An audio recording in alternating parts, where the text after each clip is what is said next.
And it takes a second. Okay.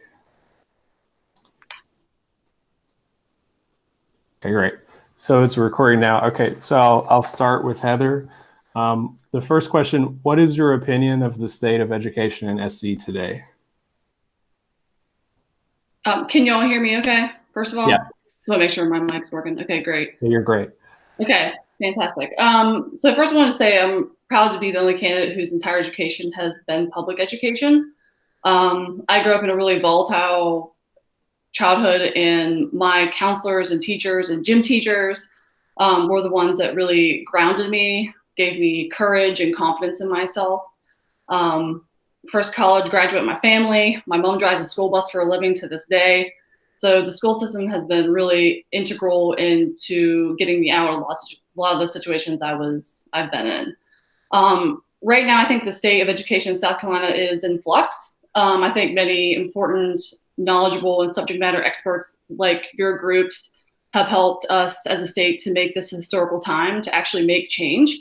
And it's time to remove things that have held students back for a long time, raise teachers up to the professionals that they are. In order to do that, we need to get right leadership in the State House. And this is the year we can do that, especially in this district. We need new leadership. We need to retract and retain talent and make sure that all of our resources are where they need to be so that they can focus on success. And what I've seen, what I would focus on as your representative would be, it comes down to equity, whether it comes to teachers, counselors, bus drivers like my mom. Our education system is our future, and we need to treat it as such. Okay, awesome. What steps would you take to improve public education? First, I think it's a crime that teachers spend a lot of their majority of their time doing admin duties. That can be extremely stressful. And when teachers become teachers, they should be doing what they became a teacher to do, which is teach. That's what they do best. I don't want them filling out unnecessary paperwork, stressing over endless standardized tests. Again, we want teachers doing what they love to do, which is teach. And we want to get them in front of students, and we want to get them out of mounds of paperwork so that they can create creative plans like I know they're able to. And as a next state representative, I want to fight for teachers to get them back in the classroom so that they can engage. I also, speaking with teachers across the state, is that we need to teach, respect teachers as professionals by paying them equally, listening to them. How I am not an expert, I'm not an educator, so I look to the profession. I've always, with any issue I talk about, I look to the leaders in those fields for guidance, and I would do the same as in education. I think reducing the importance of one-size-fits-all tests in schools and teacher evaluations. Many of our best teachers choose to teach in our most challenging school environments. So you can't simply compare scores between those schools and schools with better resourced or schools that have better resources. So it's doing a disservice to our teachers, to our most educated teachers and our most valuable students. If elected, what would you do to address specifically the funding of public education?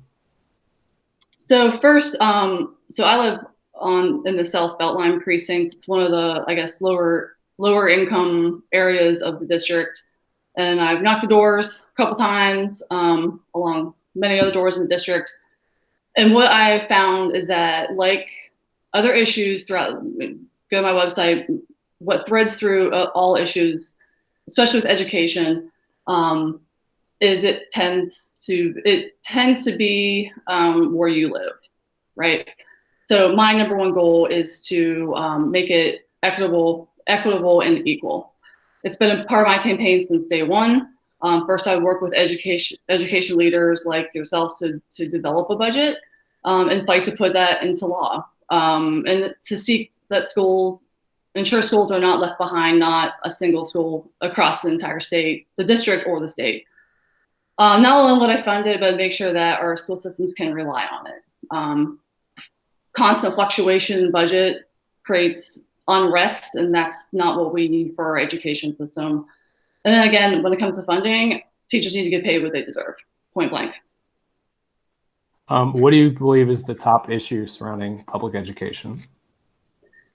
What I've heard, what I know from talking to educational professionals is retraining and attracting our best graduates to the career of public education and making sure that we retain them once they're there. I want teachers to stay, for sure. That's the biggest one. Considering how well educators have continued to provide instruction after the COVID-19 pandemic canceled state testing and assessments, what are your opinions about accountability measures going forward? Well, first I'd say our accountability measures were outdated and unfair before the pandemic. So I think we need to start from the ground up and build new measures that are fair and accurate and transparent to teachers, students, and parents. Okay, awesome. Thanks. Thank you. Sorry, I caught you right when you're getting up, Rose. So I'm going to ask the same questions, and then, like I said, if we have time and anybody wants to add any other questions in the comments, we can try to address those too. All right. So, Rhodes, what is your opinion of the state of education in South Carolina today? The short answer is not good. But I do want to say, first of all, that, thank you guys for having me. SC for Ed. Thanks to Heather for being here. And congratulations on the anniversary of All Out May, right? Since the big, I was at that event, and I'll bet most of you guys were there too. It was really great. I even had friends that I knew from College of Charleston that drove up, educators from all over the state. This is a make or break moment for education in our state. I'm really proud to see it and be a part of it. We had time to give a $115 million tax cut to the Carolina Panthers, and they rammed that through the end of session last year. But we didn't have a chance to give teachers a $3,000 raise. I am personally invested in public schools. My wife and I both went to public schools. I was in Florence School District 1. I went to College of Charleston for undergrad. I graduated from University of South Carolina, although I did my first year in New Orleans. But I was really pleased to graduate from law school here. But Katrina, my daughter, is at Meadowfield Elementary School, and we love it. We love Meadowfield. We are involved with her lesson plans. We text and talk back and forth with the teacher. When I go to pick up Katrina's schoolwork and sometimes to drop it off, they have posters that say, "We love our students." You can tell the teachers miss them. You can tell the teachers love them. And then they traded some of the homework. We gave them homework and they gave us little snacks. It was just really sweet. And you can really see it in their hearts.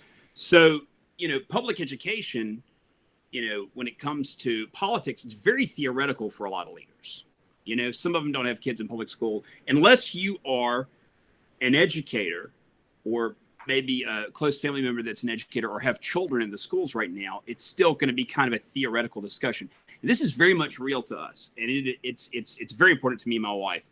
So the state of education is not good right now. Why? Well, we currently fund, South Carolina only pays $6,606 a year per student. And that is well below the national average. And that's a problem.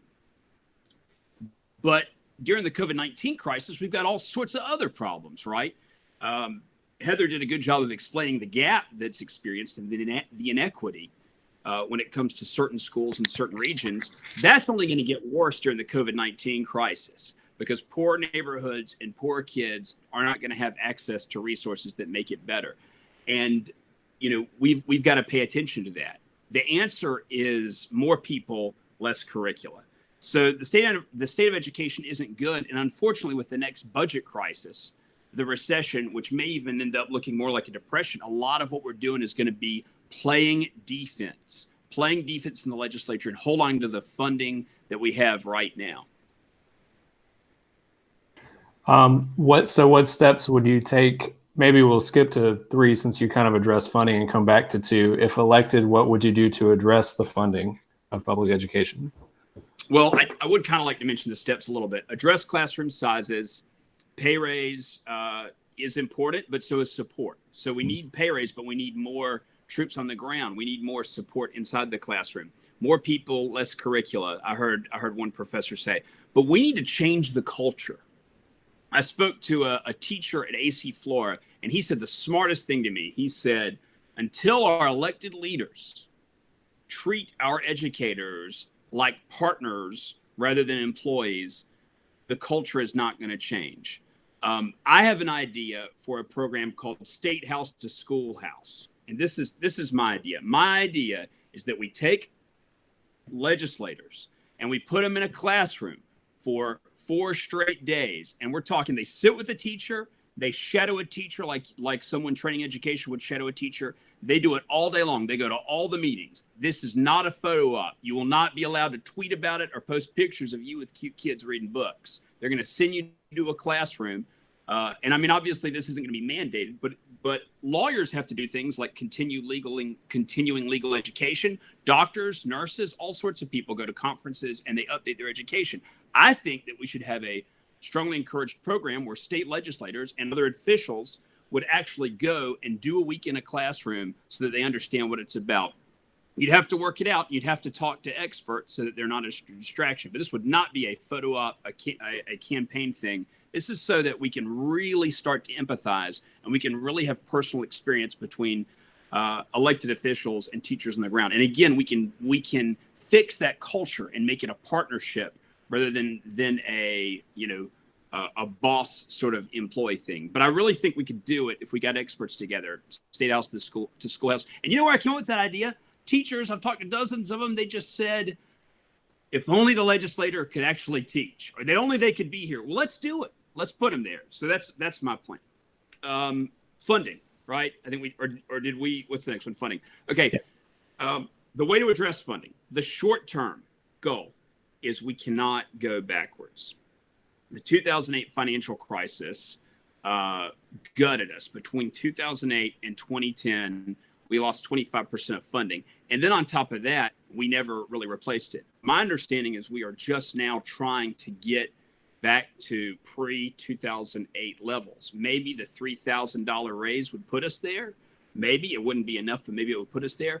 But that budget surplus, I mean, we haven't had a report from the Board of Economic Advisors yet, but that's gone. We've got to assume that so many of the good things we wanted to do with the budget surplus are gone because those were projected on revenues we don't have now.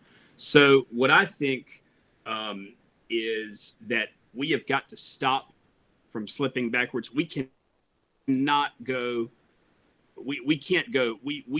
slip back any further. We need to get back to pre-08 funding. Again, $6,606 a year spent on students in South Carolina. I could talk more about waivers. We're getting some money from the feds, and that's good, but we have to maintain 90% of our state funding to keep that level, to keep the Fed money coming in. And I think it would be a bad idea to allow Molly Spearman, or we're encouraging Molly Spearman to not participate in these kinds of waiver situation, because what happens when the Fed money is gone, right? That we were taking Fed money, and then when it goes, we haven't been doing what we need to do with state money. So that's sort of a problem there. So we're going to fight. We got to play defense, but I think we can play some strong offense too. Okay. What do you believe is the top issue surrounding public education in SC? Teacher retention. Again, we need more support in schools. I think we need to pay teachers more. I think $3,000 is the least we can do, especially with the newer teachers. But we also need to look at percentage raises for veteran teachers, so we retain a lot of teachers that have that classroom experience and have that institutional knowledge. We need to get our teacher pay on the same as the national level, the national average, because we're below the national average right now. So retention, pay, more boots on the ground. So I think you kind of touched on this, but considering how well educators have continued to provide instruction after the COVID pandemic canceled state testing and assessments, what are your opinions about accountability measures? Well, I'm going to agree with Heather also that the testing standards were dated and subpar to begin with even before this. But this has really changed the ballgame. I homeschool every day. My wife and I swap off. We take turns who does math and reading. One of us blocks off a few hours and does some teaching, and then another one blocks off and does teaching. It is hard. man. It is hard. And listen, it's easier for us. We're lucky to have jobs where we can work from home. I can't imagine the people that are in rougher circumstances are losing their jobs. But it's hard to wrangle one 6-year-old, let alone 20. And I hate that it would take a pandemic for people to fully appreciate teachers and what they do for us. But I'm hoping that will be an advantage. The long and the short of it is, off the top of my head, I could name all my elementary school teachers through middle school, and then, high school, you got your homeroom teachers and all that stuff. I could just start naming them: Allen, Miss James, Miss Hunsucker, Miss Smith. Because these are teachers that touched my life and that I remember very specifically. And you don't remember the standardized tests, right? I've talked to other people and other parents, and they've been very happy with the lesson plans. Ours are very thorough, ours are very involved, and they have been available. The teachers have been available. And I think this shows that we have to improvise, and we have to let the teachers do their job and not test them to death. Hey, since we have, we'll have a bigger audience for the recorded version, but since we have kind of a small group in here, did anybody want to ask any additional questions since we have a few more minutes? I guess for me, I would just, I think Chris is asking, what role should the state play in regard to private or charter schools? And I'd love to hear what both of you have to say about that. You want to go first, Heather? Yes, unmute, very important. Can you all hear me? Just want to make sure before I start. Okay. We've got you. No, it's very important. We do this every class period. Yeah, just to make sure. I talk for like 5 minutes and I realize I'm on mute still. I'll keep it brief. I think there's unique situations in which charter schools can provide specific solutions for kids. But we also know that for the most part, charter schools don't necessarily work. So why put money towards them when public schools need the funding?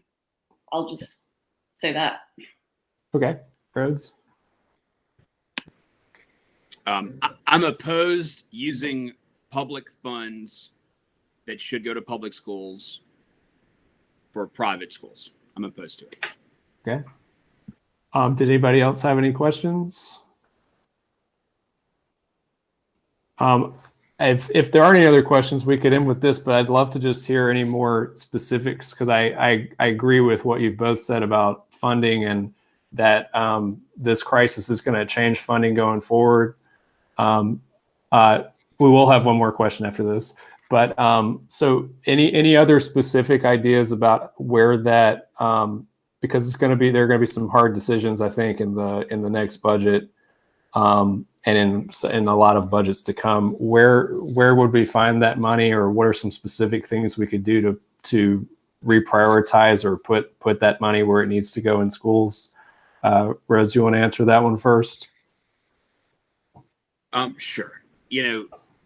Budget fights are complicated, but what we have to do is we have to cut wasteful spending in certain areas, and we've got to investigate where dollars are going. There's been a lot of investigation recently about pet projects from legislators, and state money going to like a legislator's wife's golf course, or people using their businesses, or it's in the news. We've all seen it.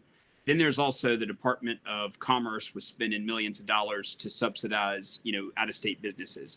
So, the trick is to go everywhere where we're misspending, because I believe in funding public education. I care about it. I'm emotionally and personally invested in public education. I'm not one of these people that says you can't just throw money at it. You know why? Because we're not throwing money at it. Our spending levels are very low, but we need to fund it.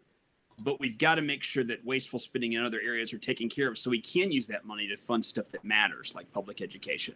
So, we've got to look around, and we've got to see where we're wasting money, because we are wasting money. We're wasting it on stupid stuff, and we're not spending it on our children and our teachers. Okay, thanks. Heather? Heather, I'm sorry, I don't think I was coming through. Yeah, I'm making sure I'm unmuted. That's good. Yeah. So I think I'd echo what he's saying. I mean, I think it's priorities. I think it's first and foremost priorities. I also think local taxes. However, I think that your zip code should not determine the type of education or learning that you get. And as a representative, one of my missions is to provide transparency and to actually dig into things where we see money is going, dark money is going into funds that should not be. So I think I want to dig in to see exactly where unnecessary money is going and get shed some sunlight on corruption at the State House. Okay. Another question was, since sales tax was enacted to fund public schools, what is your opinion of the last tax study, maybe 2010, that shows this state exempts more sales and use tax than we collect? I'd be happy to go. I mean, we've got. Or go ahead. Okay. I'm sorry. Yeah, you go. I mean, we've got to do a legitimate tax refund. I'm sorry, tax reform. We need real tax reform in South Carolina, because there are exceptions everywhere, and it's obviously an unequal. There's an equity there. So we've got to look at it. Hopefully we could fix it with large scale tax reform in South Carolina. But what do I think about it? Doesn't sound great. And Heather, sorry, I'll make sure to call on people next time I think they're better. That's okay. I think we just can't spend money, obviously, that we don't have, but that's the big problem with huge tax breaks given to corporations like the Carolina Panthers he brought up. It's not right that we are putting this back on the middle class. And public education deserves full funding, and not the top 1%. And the businesses that get these huge breaks should shoulder the fair weight. Okay. And I think the last question we had, unless we get any more, was about school. Well, it was kind of a two-part question about school safety and what do you think should be the role of law enforcement in schools? Rose, do you want to answer that one first? Sure. I deal with a lot of young kids. I'm at the public defender's office, and I've done that for a lot of years. Also defended and represented small businesses for a while, and I've dealt with family court stuff. I've had clients that were juveniles. The school to prison pipeline is a real thing that affects poor communities.